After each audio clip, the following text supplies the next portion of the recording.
que les hommes. Mais par contre, une des choses qu'une femme ne doit pas penser, comme j'ai dit, c'est pas penser qu'elle ne doit pas manger de kazetim, ou bien de ne pas penser qu'elle peut prendre 2 kazetim du paquet. Parce que très souvent, on dit on a mangé 2 kazetim, on se casse la tête à distribuer, la femme elle prend 2 kazetim, 2 sachets à elle, et elle mange. Ça c'est une erreur, parce qu'elle ne fait rien à travers ça. Tout le but, pourquoi on mange un morceau de matzah, ça va, parce que c'est achilat matzah, les pains d'un pauvre. La Torah dit qu'il faut manger un pain d'un pauvre. Le pain d'un pauvre, d'après la vie essentielle, c'est un morceau qui n'est pas entier. Donc d'Afka, cette matzah qu'elle a pris, un petit morceau qu'elle a pris du sachet, du paquet, et qu'elle avait, donc ça c'est la matzah qui n'est pas entière, c'est bien, ça s'appelle le pain de pauvre. Mais maintenant, l'autre kazaït, c'est pourquoi on le mange. C'est pour manger un kazaït de la matzah entière, du lechem mishneh. Donc ça ne sert à rien de prendre 2 kazetim du paquet, c'est pas la matzah du lechem mishneh. D'accord? C'est comme si que votre mari fait Shabbat, il fait un motzi lechem minaretz sur 2 pains, et vous venez prendre un morceau de pain qui n'a rien à voir avec le lechem mishneh qu'il a fait. Donc, un petit morceau suffit, et après on peut compléter avec un autre pain. Alors l'echatrila, c'est mieux de manger un kazaït. Ça, il ne faut pas dépousser un morceau. S'il y en a assez, il faut à tout prix manger un kazaït, parce que c'est justement pourquoi le mari mange un kazaït. Quand dans la semaine, dans l'année, quand on fait un motzi, on n'est pas obligé de manger un kazaït. C'est marqué nulle part. Quand quelqu'un fait un motzi, vous goûtez du pain. On est obligé de prendre un kazaït, on n'est pas obligé. Et bon, on ne fera pas des khat Amazon. D'accord?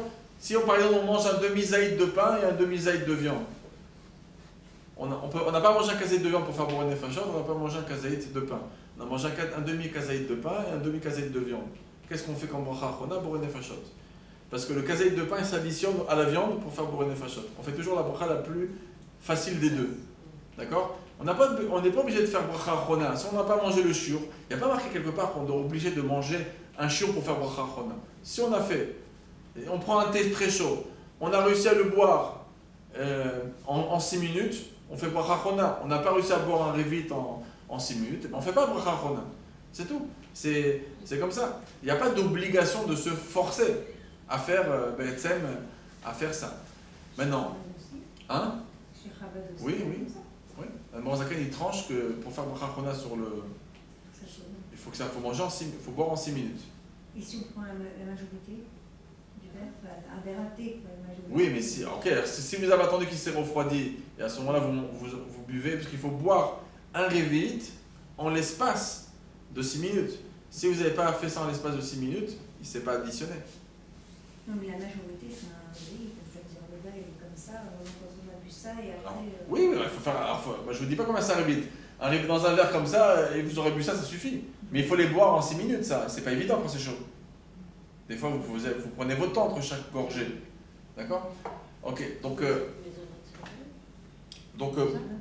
j'ai simplement dit qu'on n'est pas obligé de faire bracha achona.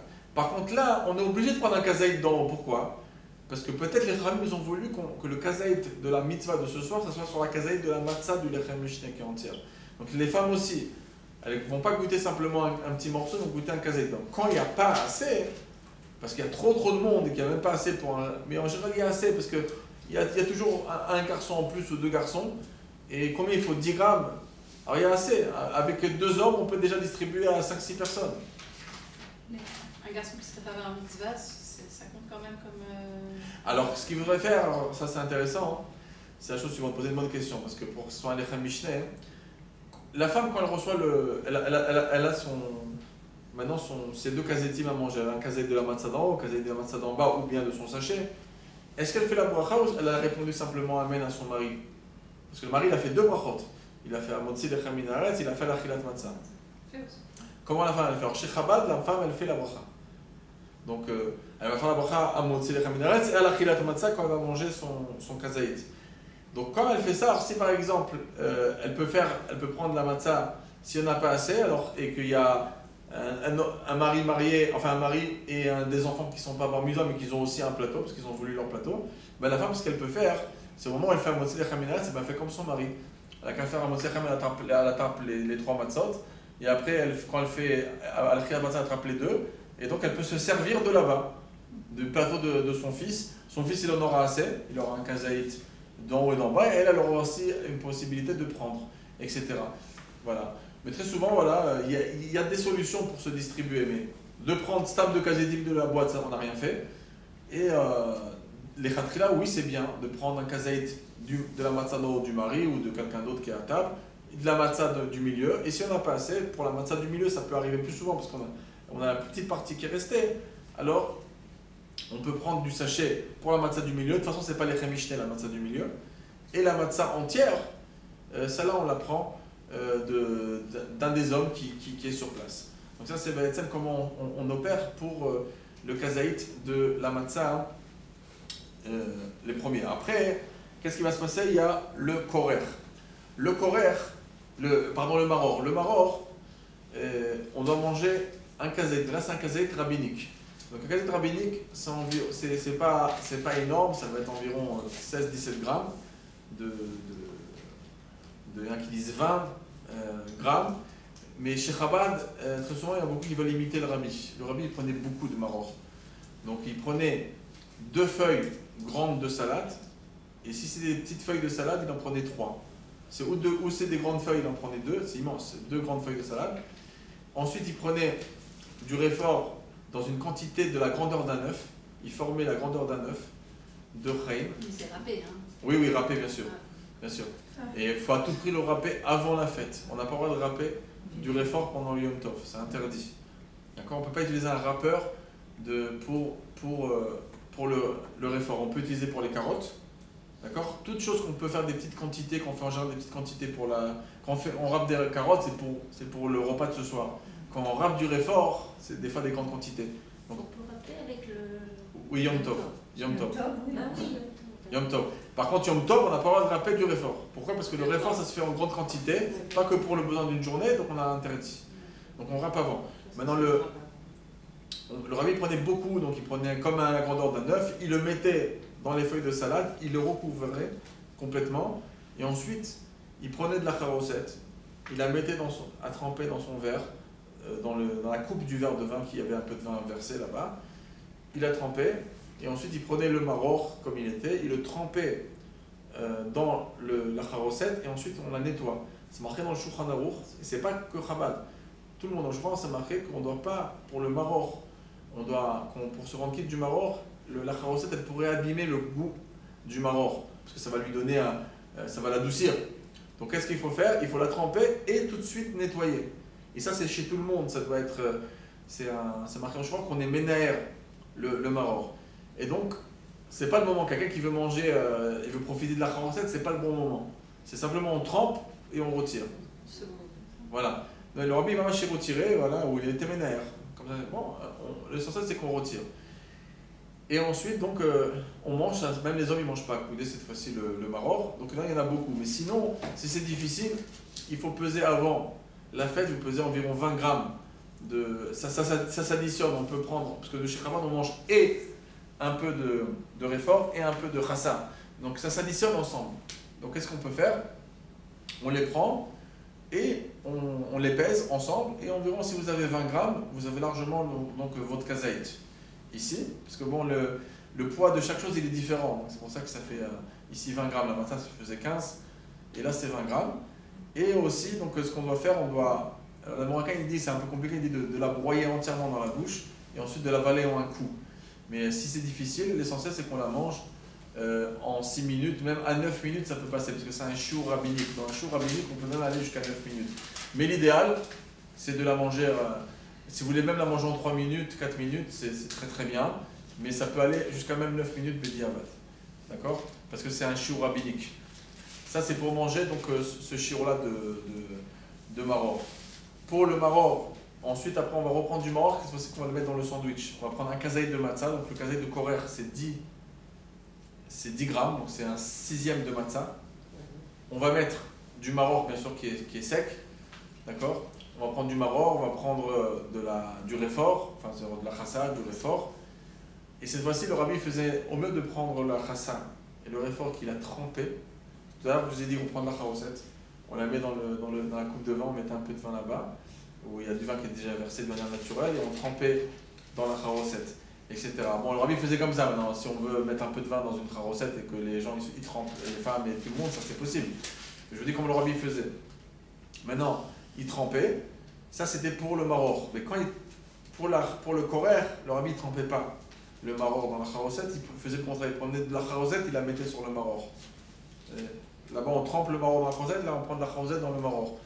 Et le rabbi là-bas, bien sûr, il est aussi, encore une fois, il est retiré. Il retirait vraiment tout. Surtout, et cette fois-ci, en plus, le rabbi ne mettait pas, pour le sandwich, il ne mettait pas la charoset dans le vin. Il prenait une charoset sec directement et il la mettait directement sur la chassa qui retirait ensuite. Et aussi, après, il mettait dans le sandwich pour manger, etc. Ça, c'est comme ça que le rabbi faisait. C'est important le soir du seder de manger de la charoset. La charoset, ça fait partie des mitzvot qu'on a le soir du seder. On doit manger la matzah, on doit manger les 4 coupes de vin, on doit manger le maror et la charoset. Là, on n'a pas vraiment mangé la charoset. On a à chaque fois trempé, on l'a retiré. Donc, le rabbi, ce qu'il faisait à la fin du korer, ça, c'est pas marqué dans le Shulchan Aruch qu'il faut faire ça. Le rabbi reprenait de la chassa, il trempait beaucoup cette fois-ci dans la charoset, il mangeait beaucoup de charoset. Donc, quelqu'un qui veut manger de la charoset, vraiment, c'est à ce moment-là, si vous voulez, ou bien dans le repas, si vous avez envie. Malgré que certains poskim me disent, dans le Shulchan Aruch, ça met aussi une DA, sur le 476, c'est marqué que c'est pas trop bien de faire des choses en plus, de tremper des choses de faire des tiboulim en plus, à part ce qu'on a fait. À part le karpas, le maror, etc., on ne fait pas d'autres tiboulim. Bon, c'est une DA, c'est pas que c'est interdit, il y en a qui font attention de ne pas faire ça. Mais en tout cas, al-Pialacha, c'est permis. Si quelqu'un il voudrait manger après de la charoset, et ben c'est le moment après, comme le rabbi faisait, il trempait après la charoset. Ok. Et ensuite, bien sûr, on a. Ça se mange aussi, donc cette fois-ci, c'est encore une fois. C'est de la matzah avec le kazaït. La matzah, c'est 10 grammes de matzot, parce que c'est un shiur rabbinique cette fois-ci, et le korer. Et ça se prend. Vous voulez faire en 3 minutes, en 6 minutes, ça peut aller jusqu'à 9 minutes. Pourquoi? Parce qu'on parle d'un shiur rabbinique. Quand on parle d'un shiur rabbinique, on a plus de temps. Parce qu'il y a une marloquette, c'est quoi Riyad Pras qui disent, il marque entre Rashi et le Rambam, est-ce que c'est le temps de manger 3 betzim, 3 œufs, ou de manger 4, etc. Donc ça change entre 6 minutes et 9 minutes. Donc on a plus de temps. Bon, mais des fois, très souvent, c'est bien de garder ces 3 minutes, puisqu'on sait que les khatrila, c'est 3 minutes à Riyad Pras, c'est pas la fin du monde. C'est où on a la force de manger, on n'a pas la force de manger en général. Mais c'est pas des grandes quantités, c'est un 6e de matzah avec du korer. Ça, c'est les mitzvot qu'on a pour le soir du seder. Et ça, c'est important. Ensuite, après, après le repas, alors chez le rabbi, ce qu'il faisait, c'est que la première chose qu'il mangeait après, au début du shulchan horaire, c'était l'œuf. D'accord? Bon, ça, c'est les maris, des fois, ils prennent l'œuf, ils le trempent dans le sel et ils mangent l'œuf. Bon, si quelqu'un veut goûter, il n'y a pas un issour de l'œuf. Mais ensuite, il y a le repas. Et à la fin du repas, il y a la ficomane qu'on doit manger avant Khatzot. D'accord? Ça, c'est le premier jour. Quand à l'étranger, les femmes, les hommes, on peut manger la ficomane même après Khatzot. Donc, la ficomane, comme j'ai dit tout à l'heure, dans le chien, on peut répéter, quand on mange des khatrilas de kazetim, si on n'a pas la force, on mange un seul kazet en faisant la condition que je vous ai dit. Et ensuite, bien sûr, il y a la fin du seder, Birkat Amazon, le coupe de vin, etc. Je vais rajouter 6 minutes d'halachot avant. Et ensuite, on passe tout de suite aux questions. On a des halachot concernant la vente du chametz. Alors, chez Chabad, bien sûr, on peut vendre du chametz à l'état pur. Parce que justement, notre vente, elle est tellement sérieuse, tellement forte. Le Marocain, il ne pense pas que c'est une ruse. Il fait vraiment tout pour que ça soit une vraie vente. On fait tous les kinyanim possibles et on fait même le Aref Kablan, ce garant là qui est garant, que même si le gars il ne voudrait pas payer sa dette, il voudrait récupérer tout le chametz, il le récupérait. Et même si on lui couvre après, quand on lui dit tu nous dois de l'argent, et ben la vente s'annulerait pas puisqu'il y a un garant juif. On irait le voir à lui, ben rembourse-nous toi. Et s'il ne rembourse pas, c'est son problème au garant. Mais le gars, lui, on n'a rien à voir avec lui. Et donc la vente, c'est une vraie vente. Donc on vend le chametz à l'état pur, mais c'est très important. Il faut savoir que d'après la halakha, quand on vendait le chametz, d'abord il faut que ça soit très sérieux. Pas comme les gens ils pensent que la vente c'est une blague, voilà, c'est à nous, on récupère après, etc. On ne sent pas que c'est sérieux. D'abord, quand on vend une chose, on doit être super sérieux. C'est pour ça que c'est bien d'aller voir un rav, de le faire la vente devant un rav. Sachez que quand on fait des ventes par internet, d'accord, c'est pas l'echatrila. Pourquoi? Parce que d'abord, il n'y a pas le kinyan. On ne peut pas prendre un kinyan avec le rav. On va lever un vêtement, un béguet du rav, un gartel, etc. qui montre une des forces très fortes. Quand on fait des kinanim, quand on fait des shidduchim, quand on fait des choses, on fait un kinyan pour montrer que c'est sérieux. C'était l'habitude à l'Afrique de montrer que c'est très sérieux le kinyan. Donc on fait ça sans kinyan. Deuxième chose, il y a une halakha dans le Sdech Emed, et c'est apporté dans tous les poskim, que même on donnait, c'était une période où on donnait de l'argent au Rav au moment où on fait la vente, etc. Comme par exemple, on vous vendait un appartement, la personne qui vous vend l'appartement, il est métavers. Et ça a toujours été comme ça, quand vous êtes en train de vendre des biens, c'est quelqu'un qui s'occupe de ça. C'est pas sérieux quand on donne pas quelque chose. Alors, des fois, c'est pas une valeur grande, ça peut être 10 shekels, ça peut être 20 shekels, ça peut être 20 euros, ça peut être... Chacun il fait selon les pays, les dollars, etc., chacun selon sa monnaie. Mais c'est important de savoir que c'est une coutume qui est importante. Tout ce qui peut montrer le sérieux de la vente, ça rajoute énormément. C'est très important de montrer le sérieux de la vente. C'est pour ça que le Tzemar Tzedek, il écrit que l'adresse est super important. D'accord, de marquer une adresse, de marquer je vends le Hametz, Pastam, mon nom, etc. Où vous habitez à telle rue, telle porte, etc. Ça veut dire Binyan 9, porte 2, etc. Il faut marquer exactement, c'est important. Le shoot d'Ivré Malkiel, il écrit plus que ça, il dit que c'est même bien c'est pour ça que moi toujours je conseille ça aux gens qui viennent vendre chez moi, et c'est BSM de marquer mamash des détails, ça veut dire tout ce qui est noté ou avec une autocollant dans la cuisine, donc les tiroirs de cuisine qui sont avec des autocollants, le tiroir dans la chambre à coucher des enfants, etc. Plus c'est sérieux, pourquoi? Parce qu'un goy quand il vient, il a un contrat, s'il voudrait pendant Pessah venir récupérer des choses, il sait à quelle adresse aller. Alors c'est vrai que vous allez me dire, des fois les gens ils vendent, ils ne sont même pas dans la maison, ils ne seront pas là. Bon, ok, ils ne seront pas là, c'est comme quelqu'un, on lui a vendu un hôtel, et le jour où il vient pour vérifier l'hôtel, il n'a pas les clés. Ok, mais ça revient, c'est à lui, mais c'est quand même sérieux de montrer des détails pour justement. Alors c'est vrai qu'il y en a beaucoup qui n'ont pas le temps de faire ça, ils marquent simplement l'adresse et tout ce qui est souligné comme ça, c'est cachère. Mais le shooter marqué, c'est important, tout ce qu'on peut montrer que c'est sérieux. C'est pour ça par exemple quelqu'un il va dire ah j'ai pas la force de nettoyer toute ma voiture. Alors ce que je vais faire, le coffre arrière, je le vends de ma voiture, donc je vais marquer telle voiture, Peugeot 505, etc. Le bagage arrière, d'accord? C'est un problème. Pourquoi? Parce que vous allez rouler pendant quelle adresse vous allez pouvoir mettre? Vous êtes en déplacement, vous êtes chose. Le gars il veut venir, il a envie de voir son bien où il se trouve. Et si vous avez vendu la voiture complètement, ça va. Vous dites la voiture qui est garée en face du Binyan 9, etc. Peugeot immatriculé tant. C'est important de montrer que c'est sérieux. La même chose. Dans Shouchan, c'est marré que quand un goy, on a du Hametz d'un goy dans notre maison, donc déjà on lui loue l'endroit, c'est comme ça le minac, c'est que l'endroit où c'est posé, par exemple si c'est dans un bureau, dans quelque part, ben le bureau il est vendu, on loue l'endroit dans le shtar du Rav, c'est loué. Donc c'est pas que le Hametz il se trouve chez vous, il se trouve chez lui, il est loué. Donc c'est tout l'endroit où le Hametz il est posé, il est loué. Maintenant, dans le Shouchan c'est marqué que normalement à chaque fois qu'il y a du Hametz qui appartient au goy, il faudrait mettre une mechitza, un mur devant de 80 cm de haut pour se rappeler que là-bas on ne peut pas avancer. Ou la même chose, ça serait derrière une porte fermée à clé qu'on cache la clé. Normalement ça devrait être comme ça. Aujourd'hui ça ne se fait pas, on n'est pas aussi rigoureux que ça. Mais il ne faut pas non plus exagérer. C'est d'accord qu'il ne faut pas exagérer, ça veut dire, je vous donne un exemple, si vous, par exemple vous ouvrez le frigidaire en haut, et au-dessus du frigidaire il y a 2 étagères, mais ouvertes. D'accord? C'est pas fermé, il n'y a pas de porte qui ferme. C'est de ouvert. Alors des fois vous vous dites, bon, je prends celle d'en haut, etc. et je vends le Hametz et moi j'utilise celle d'en bas. C'est pas réparti, il faut que ce soit... ou vous condamnez tout le congélateur d'en haut et vous avez un autre congélateur, ou bien vous avez des étagères, des fois dans des congélateurs avec des étagères, etc. Alors que ça soit fermé. Parce que faut pas s'amuser ici tout le but, quand il y a un Hametz d'un goy, il faut que ça soit vraiment très très clair. Alors les gens ils pensent que ça suffit, où ils ont un carton de Hametz dans une chambre posé par terre, etc. Ils marquent une étiquette, ça suffit pas. S'il y a du Hametz comme ça par terre, il faudrait vraiment mettre quelque chose qui ferait 80 cm de haut, etc. Clôturé, comme ça on ne peut pas avancer. Par contre, quand c'est dans une étagère, ça passe. Mais avec un autocollant qui colle et qui ferme, etc. Normalement, ça doit être bien réparti. Donc on peut pas, ou des fois des gens ils font pire que ça, ils vont prendre la moitié d'une étagère, moitié Hametz, moitié pas Hametz, ils vont mettre un sachet en poubelle dessus, comme ça fermé, avec un autocollant vendu. Non, vous êtes en train d'utiliser votre frigidaire pendant tout Pessah, vous ouvrez, vous voyez ça simplement Hametz, Ça ne suffit pas. Normalement, dans je crois, ça marque que ça va être derrière une clôture de 80 cm, donc fermé dans une chambre, quelque part. Là, vous êtes en plein dans la même chose.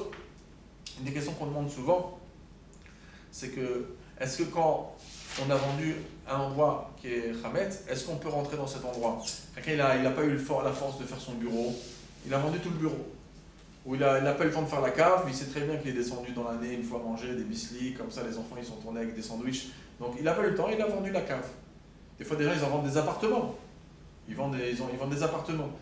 Et après, il y a plutôt une cousine qui appelle au téléphone et qui dit, voilà, je suis sur Paris, est-ce qu'on cherche où dormir? Bon, j'ai pas fait la maison que Charles Pessard, bon, si tu veux aller que dormir. On n'a pas le droit de faire ça. La seule chose qu'on a le droit de faire, c'est, on marque dans le contrat qu'il nous permet de passer là-bas de manière provisoire pour récupérer quelque chose. Il peut nous permettre ça. On a oublié la trottinette de l'enfant pour jouer, c'est dans la cave, il n'y a pas de ramesse dessus. Bon, on descend, on va le récupérer, on sort. Mais d'aller habiter ou d'utiliser le bureau qu'on a vendu, on ne peut pas. C'est-à-dire, on va pour chercher une chose occasionnellement, mais d'une manière fixe, on ne peut pas. Donc, il y a beaucoup de gens chaque année, ils me demandent cette question, ils me disent, voilà, nous on a une maison, une deuxième, voilà, il va simplement aller dormir là-bas tous les soirs. Dans la maison, elle n'est pas qu'à Charles Pessard, rien n'est qu'à Charles Pessard. Moi, ce que je leur dis de faire, c'est de condamner, je dis, par où ça passe? Alors, on rentre dans le salon, et après le salon, il y a le couloir, et après, il y a une chambre. Je dis, il rentre dans le salon, vous le faites. Vous faites ménage de Pessard. Maintenant, si vous n'avez pas envie de faire la séfria, tout ça, vous mettez un rideau, vous vendez votre séfria, etc. Dans des meubles vendus, vendez-les, pas de problème, mais le salon par terre, il est tout propre, etc. La cuisine, si sur le côté, vous mettez un autocollant comme ça, vendu, et qu'on ne rentre pas comme ça. Et le couloir, il est nettoyé jusqu'à sa chambre. Et s'il a besoin des toilettes, bien sûr, alors lui taille aussi les toilettes, etc. Il peut que tourner, il ne faudra pas vendre toute la maison, il faudra simplement vendre tous les endroits soulignés, vendus dans cette maison. La chambre des filles, la chambre de ça, mais la chambre d'invité, elle a été nettoyée, tout ça. On ne peut pas venir habiter dans un endroit d'une manière fixe pendant tout Pessah qui a été vendu. Tout ça, c'est pour montrer en même temps aussi que ce n'est pas un amusement cette vente, ça appartient au goy, c'est loué au goy, ce n'est pas quelque chose avec quoi on peut s'amuser facilement. Et par rapport à la Dikat Hametz, bien sûr, les endroits où on cherche le Hametz, d'accord? Donc c'est évident, c'est beaucoup d'endroits, parce que dans les endroits on ne rentre pas du Hametz, mais quand on a des enfants en bas âge, ou on a même des petits-enfants qui viennent visiter la maison, on ne peut pas dire qu'il y a des endroits vraiment, très souvent, qu'il y a des endroits où il n'y a pas de Hametz. Quand il y a des enfants qui ont 2 ans, 3 ans, ils ouvrent des tiroirs, ils tournent, etc. Ils ont des bislis, ils ont des choses dans les mains, ils tournent dans la maison. Bon, il y a des gens qui ont un régime très très strict dans les maisons, ça ne bouge pas, ça ne plonge pas, on n'a pas le droit de respirer sans lever. Il faut lever la main pour aller aux toilettes, etc. Ou des choses comme ça. Bon, il y a des maisons comme ça, il y a des maisons où c'est khofshi, comme on dit. Il n'y a pas la chambre des parents, les gosses ils montent sur le lit, etc. etc.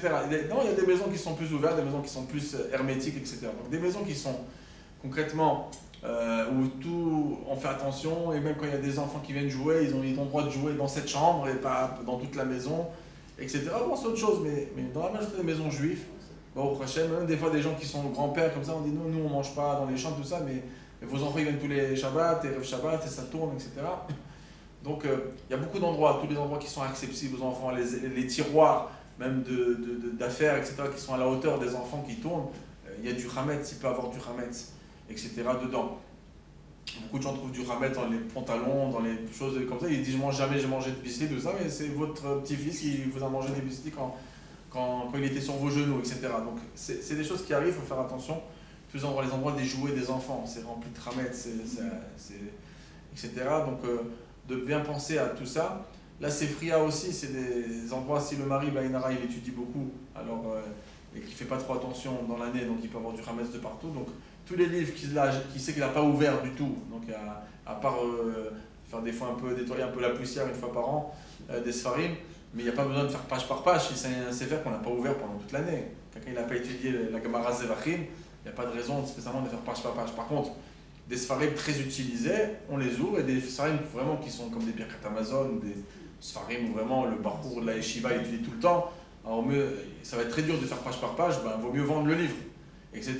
Mais ne pas penser que que non, c'est pas grave, c'est des petites miettes, pas besoin de vendre. Non, il faut vendre.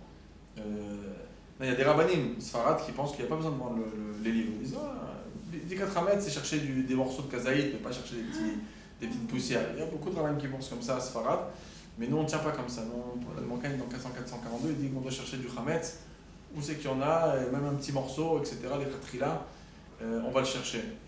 Dans une bibliothèque, on pourrait vendre une partie, on ferme. Voilà, fermer, etc., bien. Parce que c'est pas des portes. Alors, si c'est pas des portes, ça serait... alors, si c'est par exemple des séfats comme ça qui sont complètement ouverts... On va prendre cet exemple, oui. si vous permettez, mais j'attendais le moment. Oui, allez-y, c'est bon, on peut faire des questions. Donc, ce meuble-là, il est tout vendu. Oui. Maintenant, je ne sais pas si cette année on aura la force de refaire tous les livres. Tout à l'heure, vous avez dit on ne peut pas vendre. Par exemple, l'année dernière, j'ai mis du Hametz au-dessus de mes placards. J'ai entouré d'un drap et j'ai écrit vendu. Et là, tout à l'heure, vous avez dit ça c'est pas sérieux, ça. Alors, regardez, pourquoi? Parce que d'après quand c'est au-dessus d'une armoire et que c'est condamné par une chose qui recouvre et il y a marqué vendu, c'est un isor qui est très clair, vous n'avez rien à faire là-dessus, au-dessus. Là, vous êtes en train moi j'ai parlé d'un cas où vous ouvrez un frigidaire. Dans un frigidaire, vous avez 2 endroits qui sont complètement ouverts et vous êtes tout le temps juste à côté en train d'utiliser. Quand c'est quelque chose qui est condamné au-dessus, même ça ici par exemple, si vous n'avez pas la force de faire les sfarim, donc déjà ici, d'abord idéalement, ça serait de scotcher. Oui, tout est d'accord, tout est scotché comme ça, avec bien que ce soit bien clair. Et là, ça serait de mettre un rideau ou une mappa. Un peu ça, je peux mettre. Oui, pourquoi? Parce que tout ce coin, vous l'avez condamné. Donc vous vous approchez plus de cet endroit-là. Parce que par contre, si vous avez, vous ouvrez maintenant la moitié de votre armoire ici en verre, la moitié elle est condamnée, vous mettez un petit peu sachet, c'est pas sérieux. Il faut que ça soit vraiment, ça soit des oreilles condamnées. Si elle ferme à clé, elle vend tout en bas, mais que c'est transparent. C'est pas grave, Alpi Alacha. Non, moi je mets du papier. Oui, mais Alpi Alacha, s'il y a des scotch. Le whisky. Non, moi je tapisse tout derrière. Bon, ça après c'est déjà, ça c'est déjà un petit peu nafshi, d'accord, c'est moral, etc. Alpi Alacha, si c'est fermé, etc., c'est-à-dire qu'il y a des signes clairement que vous ne savez pas, même si c'est, parce que on va dire que vous êtes en train de voir du Hametz d'un goy. C'est pas votre Hametz et il est complètement condamné. Donc Alpi Alacha, c'est plutôt psychologique, d'accord, ce problème. Plus fort que ça. À l'époque, on ne vendait pas les kélim du Hametz. D'accord? Les kélim Hametz, on les nettoyait et simplement ils restaient dans la maison, mais c'est marqué pour pas qu'on vienne les utiliser. On dit, on les prend dans un endroit, on ferme la clé, on cache la clé. C'était l'idéal. Aujourd'hui, on vend les kélim Hametz et on n'a pas besoin de les tremper. Chez Chabad, une sira du Rabbi qui a besoin de les tremper après. Mais à l'époque, on ne vendait pas. Et bien des fois, c'est marqué que si on a envie de laisser les kélim Hametz proches de la table parce qu'on a envie de décorer, pour décoration, on peut. Parce qu'il n'y a pas de Hametz dessus, etc. Alors là c'est vrai que c'est du scotch ou comme ça, c'est des fois du Hametz à l'état pur, mais quand il est scellé, il n'y a pas de issour de le voir. Le issour, parce que c'est le Hametz d'un goy, c'est vendu à un goy. Un goy, il peut rentrer avec son Hametz dans la maison. Avec son sandwich, il peut tourner dans la maison. Simplement, ce qu'on va lui demander, c'est de partir avec son sandwich après, etc. Et il y a tout un siman dont je prends dans le Hametz d'un goy qui est dans la maison, qui rentre comme ça. Donc le Hametz d'un goy, on peut le voir dans l'autre maison. Donc la même chose, ça c'est le Hametz d'un goy que vous êtes en train de regarder. La seule chose, c'est on a quelque chose de très très clair qui nous rappelle qu'il ne faut pas y toucher. Donc voilà, c'est le plus important. Maintenant, c'est sûr que psychologiquement, j'imagine qu'à majorité, ils vont préférer de le couvrir, de voir des cracottes derrière une glace, etc. C'est sûr qu'on ne se sent pas à l'aise à Pessah de voir ça comme ça. Alors je vais répondre à des questions. Est-ce qu'on a le droit de rajouter des éléments pendant Pessah si on a oublié de les vendre dans une armoire? Des aimants? Des éléments. Des éléments, ok. Donc oui, quand on a du Hametz qu'on a oublié de vendre, etc., dans le contrat c'est marqué et on vend le Hametz, d'accord, dans toute la maison. Bechol makom sheu. Donc en réalité il est vendu. Donc dès qu'on trouve quelque chose, on peut ouvrir et le mettre. Même pendant Pessah? Non, si c'est pendant Yom Tov ou Shabbat, on recouvre, on met une bassine dessus et à la sortie on va le rentrer. Il y a certaines avis, parce que dans le Shulchan, c'est pas marqué dans le Shulchan, qu'il n'y avait pas cette vente comme ça qui se faisait aussi facilement chez tout le monde. C'était les usines, les gens qui avaient beaucoup de Hametz, comme ça. Donc dans le Shulchan, c'est vrai que quelqu'un qui trouve du Hametz pendant la fête, il le recouvre, et si c'est pendant le Chol HaMoed, il le brûle. Aujourd'hui, c'est pas évident, d'après beaucoup de poskim de brûler le Hametz qu'on trouverait. Pourquoi? Parce qu'il est vendu au goy, donc ce serait un peu le voler. Il y a quand même des rabbins qui disent vaut mieux faire ce qui est marqué en Shulchan. On trouve du Hametz qu'on n'avait pas prévu, qu'on n'a pas mis dans la vente. Alors c'est vrai qu'on a marqué dans le contrat et le Hametz à chaque endroit, et ben on le brûle, et ben si le goy à la fin il veut récupérer son Hametz, et ben on sera honnête, on dit ben tu sais, il y a du Hametz qui t'appartenait, je l'ai brûlé, ben voilà, ça coûte 5 shekels, tiens je le paye. Et sinon, on a le droit de le rajouter dans le placard. Beaucoup de poskim disent ça aujourd'hui. Et nous, on fait quoi? La majorité ils pensent comme ça, qu'il faut le rajouter dans le placard. Ok, mais voilà, après il y a des autres. On l'ouvre et on rentre chez lui, quoi. Oui, on le rentre parce que Ouais. tout a été vendu. Tout a été vendu. On a- Moi j'ai écrit une fois tout un ouvrage, et c'est pour ça que comme je suis enregistré dans une vidéo, alors des fois on parle à des personnes en particulier, et des fois on parle à des personnes en public. Alors en public j'aime bien, ça c'est l'opinion en vérité de la majorité des rabbinim qui existent. Moi personnellement, peut-être c'est pour ça que vous me dites ça, peut-être que j'ai parlé une fois à vos maris sur ce sujet, moi personnellement, je pense que si on trouve un morceau de gâteau ou quelque chose, il faut le brûler, etc. Ça c'est ma propre opinion. Ça c'est ma propre opinion, mais des fois elle n'est pas super populaire. Hein? Des fois, c'est des objets qui ne sont pas cachalisés, un jouet d'un enfant. Non, ça c'est pas grave, ça c'est sûr que c'est bien. Non, Non, moi je parle de Hametz, vous allez trouver un morceau de Hametz et vous brûlez. Par contre, si vous trouvez un objet qui pourrait être peut-être pas nettoyé, etc., ça il n'y a pas de problème. C'est peut-être du Hametz, etc., ça il n'y a aucun problème. C'est sûr que vous pouvez le mettre et le mettre de côté. Il y a d'autres questions? moi, je voudrais revenir pour Oui. ne pas perdre le fil sur.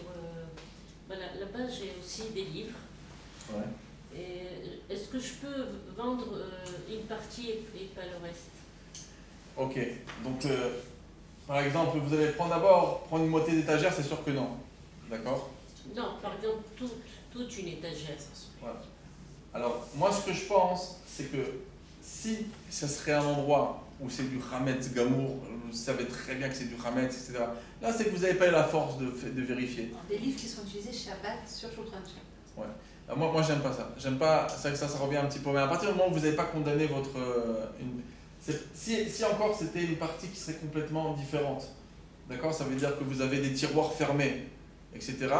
C'est complètement isolé. Mais quand vous avez des parties comme ça qui sont complètement ouvertes, de recouvrir simplement une première étagère, là, c'est pas la même chose. Là, c'est vous avez condamné tout ce morceau. Oui. Alors, il y a certains possibles. Je ne dis pas qu'il n'y a pas qui permettent. Hein. Il y en a qui permettent, ils disent bon, c'est marqué dessus. Mais dans Shulchan, c'est marqué pire que ça. C'est marqué que chaque fois qu'il y a du Hametz quelque part, il faut mettre une mechitza de 80 cm devant. Aujourd'hui, on ne fait pas ça. Alors, au moins, beaucoup de personnes vous disent, il y a aussi le Rav Brown, qui est un des Rav Benin de Chabad à la Kronait aussi, il dit, et Rav Ashkenazi Bichal, encore pire. Rav Ashkenazi, il disait que on ne peut pas, par exemple, il allait encore beaucoup plus loin. Il disait, on ne peut pas vendre par exemple, vous avez le plan de travail, ici. Alors, les tiroirs en dessous, vous n'avez pas le droit de les vendre. Ah ouais. Comme ça, Rav Ashkenazi a la chambre y penser. Pourquoi? Il y a son fils qui a pris la chouma de son père. Il a continué avec ça. Ben, il dit, le Hametz, c'est pas que le Hametz qui est vendu, c'est qu'on a loué l'endroit. Donc tu as loué l'endroit, hein, comment tu peux utiliser le plan de travail au-dessus de l'endroit? Ça lui appartient. Si cet endroit, il n'était pas là, le plan de travail il tomberait par terre. Etc. Donc il tient sur l'endroit loué du goy. C'est... Hein? Oui, j'avais la même question pour ça. J'ai le droit de poser les sfarim. J'ai pas le droit de poser les Non, mais sfarim. elle vend même les sfarim ici, donc quand tout est vendu. Si les sfarim ne sont pas vendus, si je vois un buffet, j'ai rien le droit de poser dessus. Oh, alors ça, je dis Rav Ashkenazi pensait comme ça, là, Shalom. Moi, je pense pas comme ça. Mais pour vous montrer que l'endroit, il est loué au goy. Donc, on dit, comment tu as loué tout ça? Ben, je veux dire que vous avez nettoyé tout ça. Mais ça, vous n'avez pas nettoyé. Donc, il dit, comment vous pouvez mettre des sfarim sur la possession du goy, etc. Mais pourquoi beaucoup de poskim ne sont pas d'accord avec ça? C'est très simple. C'est parce que, en vérité, nous, on loue l'endroit. C'est pas une question de meubles, c'est l'espace qu'on loue. Alors, c'est cet espace-là, il est vendu. Cet espace au-dessus, il n'est pas vendu. Que ce soit occupé par un meuble, occupé par du vide, c'est pas grave, c'est l'espace qui a été vendu. D'accord? Donc, c'est un petit peu l'idée. Mais j'ai utilisé justement l'idée de Rav Ashkenazi pour quand même vous montrer que c'est quand même quelque chose qui doit avoir une certaine logique. Parce que si le goy il vient, il ne prend pas le meuble, il prend ce qu'il y a dans le meuble. Oui, mais en vérité, nous, c'est vrai. Ça c'est pour contrer la de Rav Ashkenazi. Mais le lieu, il est loué à lui. C'est-à-dire que tout l'espace du meuble, il est complètement loué au goy. C'est-à-dire que c'est cet Quand espace. je marque sur mon placard de la cuisine. Ça veut dire que lui, il peut venir pendant Pessah, pousser le meuble, par exemple, le mettre dehors, par exemple, et il peut, je sais pas moi, poser des affaires ici, c'est à lui. Si vous avez vendu cet endroit et Sfarim, c'est que tout cet espace, il est à lui. Donc il veut venir pendant Pessah, il dit j'ai envie de mettre mon vélo ici. D'accord, il a le droit, c'est à lui. L'espace, il est à lui. Alors justement, si c'est son espace, encore plus. Oui, mais alors la question, c'est que quand vous n'avez pas vendu ça, c'est que cet espace où il y a ces livres, il n'est pas vendu. Alors c'est vrai que ça tient sur ce meuble, mais c'est l'espace qui est, voilà, qui lui appartient pas. Cet espace-là où il y a les livres en haut qui n'ont pas été vendus, il lui appartient pas. C'est un petit peu comme ça. Vous avez donné l'exemple du vélo, je ne comprends pas bien, parce que l'espace qu'on lui vend en lui vendant ce meuble, c'est ce qu'il y a à l'intérieur. S'il déplace le meuble, il ne peut pas mettre son vélo. Si, parce que quand vous avez vendu un endroit, il faut que l'endroit il est loué. Donc l'espace où il y a tout ce qui est à l'intérieur, ça lui appartient. Ce qui est à l'intérieur. Mais qu'est-ce que vous faites s'il déplace le meuble? Alors il vous a déplacé le meuble dans votre espace à vous, Oui. cet espace lui appartient. D'accord, mais le meuble, le Hametz, il est dans le meuble finalement, il n'est pas dans l'espace. Ok. Donc le problème c'est que le meuble, il est vendu. D'accord.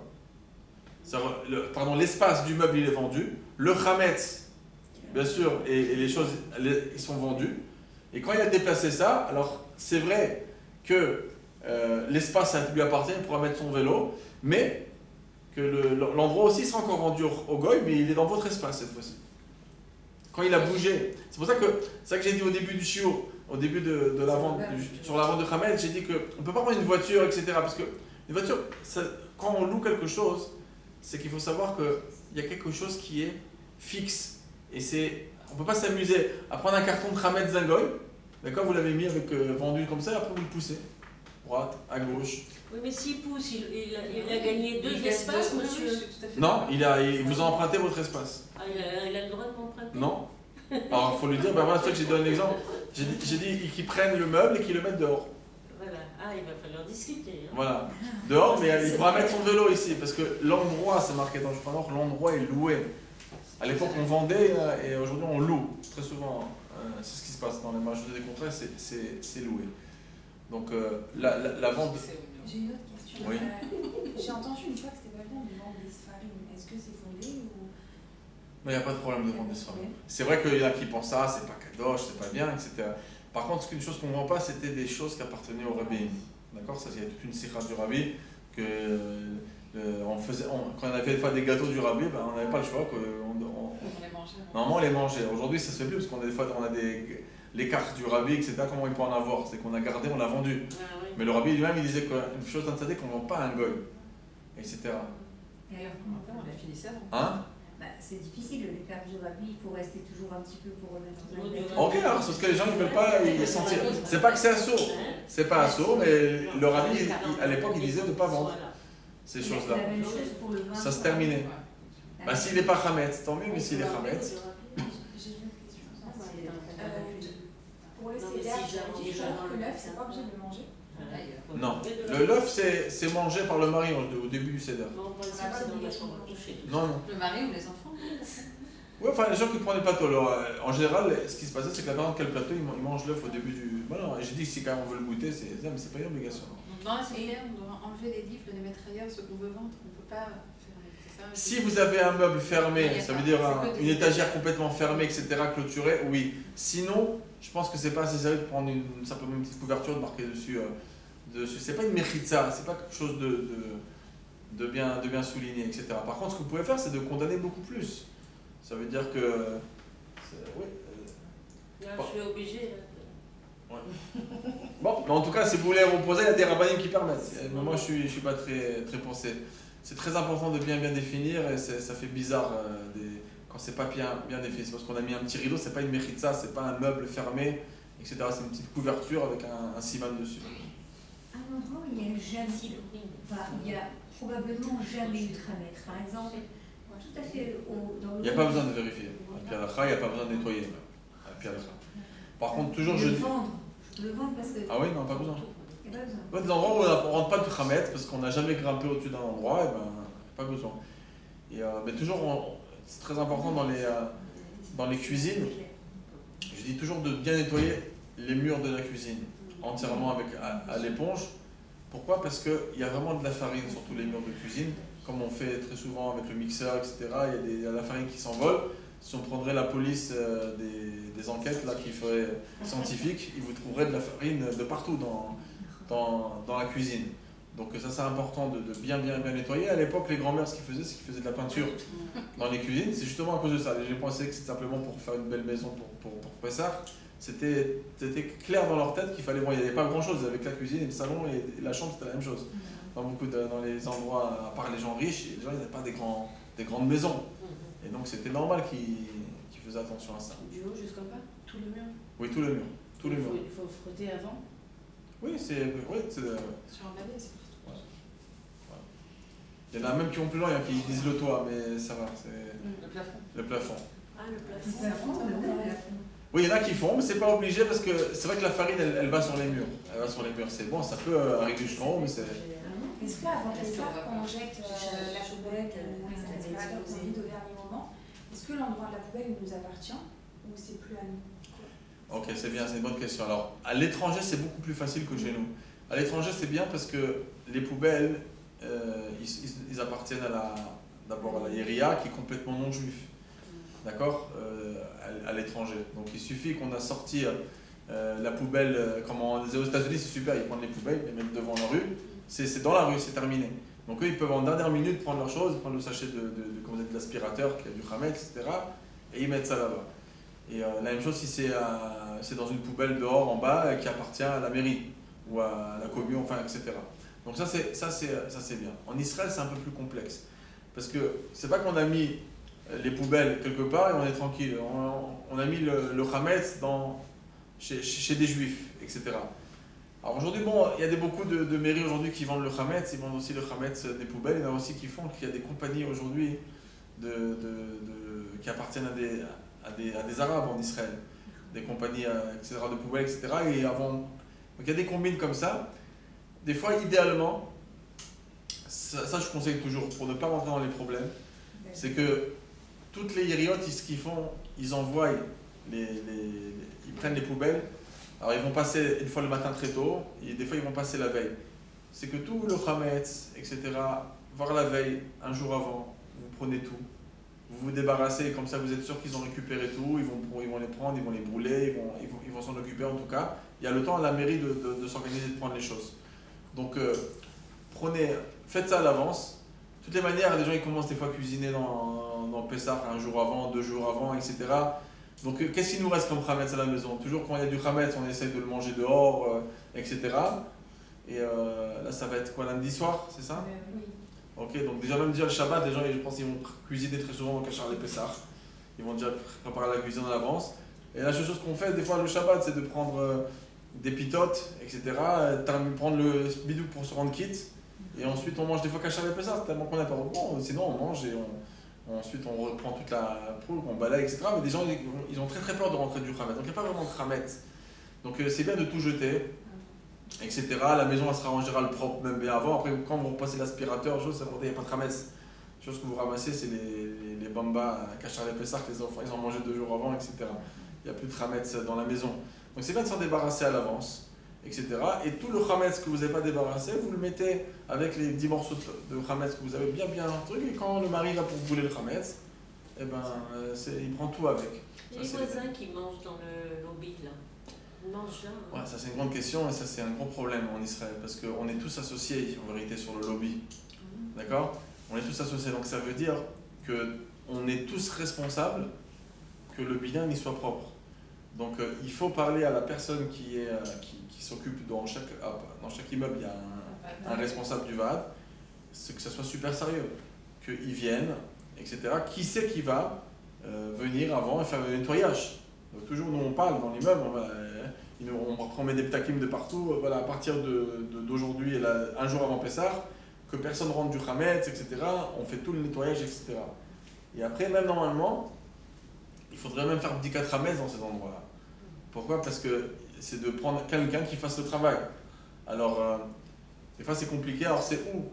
Des fois quand c'est un grand immeuble, s'organiser, parler, de payer quelqu'un. Que voilà, on prend chacun, il se cotise 15 shekels, 20 shekels, etc. Quelqu'un de sérieux, qu'après ça Bdikat Hametz dans l'immeuble, il vient, il tourne, etc. Parce que ça nous appartient.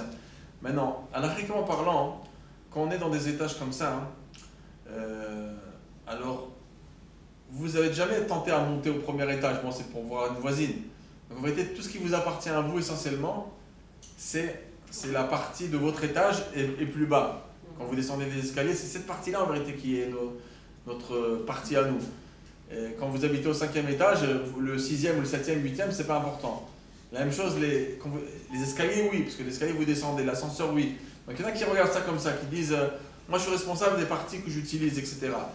Mais ce n'est pas réellement vrai, parce qu'en vérité, quand on est dans un immeuble, d'après la loi, tout l'immeuble, on a une part dedans.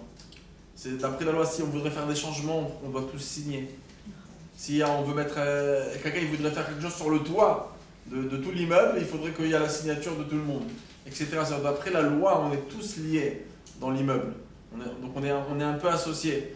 Donc il faut s'inquiéter dans chaque immeuble qu'il y ait au moins le nettoyage. Alors si pas le 4 mètres, au moins le nettoyage. Si on peut faire le 4 mètres, ça c'est l'idéal. Des fois ce que vous pouvez faire au moins, vous dites moi je fais mon Maïchtadlout, je vais vérifier et je sors un petit peu après dehors. Maintenant, le problème c'est que si l'immeuble n'est pas sérieux, c'est très compliqué. L'immeuble, des fois, il n'est pas sérieux. Il y a des enfants, vous leur dire ce que vous voulez, ils vont venir avec leur pizza, à la dernière minute, ils vont la manger, etc. Nous, on a encore plus loin. Moi, j'habite dans un endroit où il y a plein de magasins. Donc, ils adorent rentrer dans les immeubles, s'asseoir dans un escalier et manger une pizza. Ça veut dire quoi alors? Nous, on ferme. On n'a pas fait la mitzvah ou on va être hayab? Non, comme vous avez annulé le Hametz et vous avez annulé le Hametz, donc vous n'allez pas transgresser.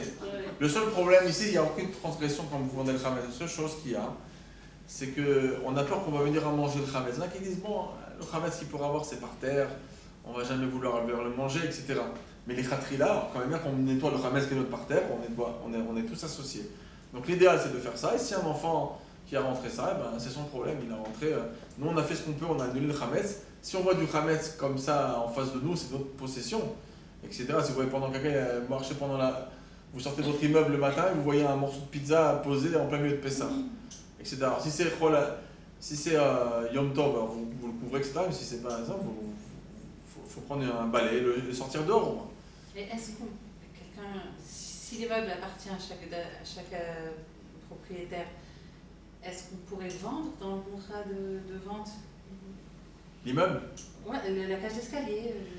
Le seul problème, c'est quoi? C'est que même quand on vend ici, est-ce que vous pouvez laisser du Hametz à vue? Et ça, le problème, c'est que même quand on vend au bois, il faut le mettre quelque part. Vous avez dit que ça ne dérangeait pas si c'était fermé, si on savait. Oui, mais si vous vendez dans l'immeuble et qu'il y a un enfant, il a laissé une pizza par terre, vous le rencontrez, le Hametz, etc. Alors, c'est vrai, des fois, on dit, mais qui c'est qui va être intéressé à manger du Hametz qui est par terre, tout ça? Mais, Chas Shalom, quand on était en plein milieu de la Deuxième Guerre mondiale, je vous assure qu'un enfant qui voyait une pizza par terre, c'était le dernier de ses problèmes s'il y avait de la poussière dessus. Est-ce que si on vend une maison, on a le droit de se balader avec les clés? Si je voyage en France et que je vends la maison, j'ai le droit de prendre les clés? Oui, alors ça c'est intéressant. Al-Pi Halacha, à partir du moment où vous avez vendu votre maison, alors c'est vendu, même que les clés sont à l'époque, on donnait la clé au goy, etc. Aujourd'hui, ça ne se fait plus. Le rabbi, une fois, il a dit à quelqu'un qui a voulu faire cette roue, que tout le monde apporte leur clé, il leur a dit, il ne faut pas rajouter des choses qu'on ne fait plus depuis des années, etc. Donc, la clé, vous pouvez la prendre, etc. Il y en a qui vont dire, c'est bien de noter que vous n'êtes pas là et que s'il y a besoin de la clé, il peut la trouver à telle rue chez quelqu'un. Bon, on ne fait pas ça aujourd'hui, vous pouvez prendre la clé. Ok, et une dernière question, désolée. Une personne qui est allergique au gluten, comment est-ce qu'elle fait pour la Khilat Matzah? Alors, il y a plusieurs degrés d'abord d'allergie, d'accord? Il y a des choses qu'il ne faut pas exagérer. C'est-à-dire que quelqu'un va dire, si je mange par exemple 15 grammes de matzah, ça ne va pas être la fin du monde. D'accord? Il y en a qui n'ont pas ce niveau-là, ils vont se mettre en danger. Donc, dans un cas pareil, l'Admoraken écrit en 482 d'attendre, de faire, quand on arrive au repas, on ne fait pas Netilat Yadayim. On fait Kiddush, enfin le vin on l'a déjà goûté, on mange sans amotzi, et quand on arrive vers la fin du repas, au moment de la fikoman, c'est à ce moment-là que vous faites Netilat Yadayim, et vous prenez un kazaït bidiouk, et d'afikoman, etc. Alors si ça c'est dangereux, c'est-à-dire que la personne elle est tellement allergique au gluten qu'elle peut être en danger, c'est-à-dire qu'elle a la gorge qui gonfle, elle peut s'étouffer, et que c'est comme ça, si on est dans un danger, ben, la Torah, une misot assez, elle ne met pas en danger, on va pas le faire. Genre des galettes de maïs ou d'autres choses, c'est pas comme Ah non, vous avez rien fait. Si c'est pas des 5 céréales, vous avez rien fait. Voilà. Mais très souvent, c'est pas aussi grave que ça. C'est-à-dire que, un petit peu. Mais si c'est vraiment, il y a un danger de brioute, alors c'est sûr qu'on ne va pas prendre, on ne mangera pas. C'est comme le vin, il y a des gens qui ne peuvent pas prendre ni de vin ni de jus de raisin. Bon, alors ils prennent d'autres choses, ils prennent des jus d'orange, pas du jus, mais peut-être du thé ou des choses qui peuvent remplacer le khamar medina à la place des verres. Ok. Il y a une dernière question. Oh, ok. Vas-y. Pas encore. Alors, attends, Le fameux couteau qui coupe et le couteau qui paye, c'est une khumra ou c'est une halakha? Non, c'est pas une halakha dans aucun endroit dans le Shulchan Aruch, d'accord. Et il y a pas de source, mais ça se fait énormément que tout ce qui épluche, des légumes, etc. C'est un couteau spécial. Et c'est qu'un couteau ou on peut prendre un économe? Les deux. Moi j'ai toute une série. Ouais, pas un problème. Oui. Voilà, c'est une khouma qui est rentrée un peu chez Chabad, etc. Il n'y a pas de source marquée réellement, mais c'est une khouma. Je rajouterais, puisque le Rav m'a répondu, qu'on peut les laver dans l'évier. Moi j'allais à chaque fois les laver ailleurs. Non, il n'y a pas de problème. C'est bizarre quand même. C'est bizarre parce que si j'ai épluché un morceau, il y a un chametz. Non, parce que. C'est pas ça l'idée, c'est plus spirituel, c'est qu'on Non, mais c'est déjà. Oui, mais regardez. Alors, s'il y a du chametz.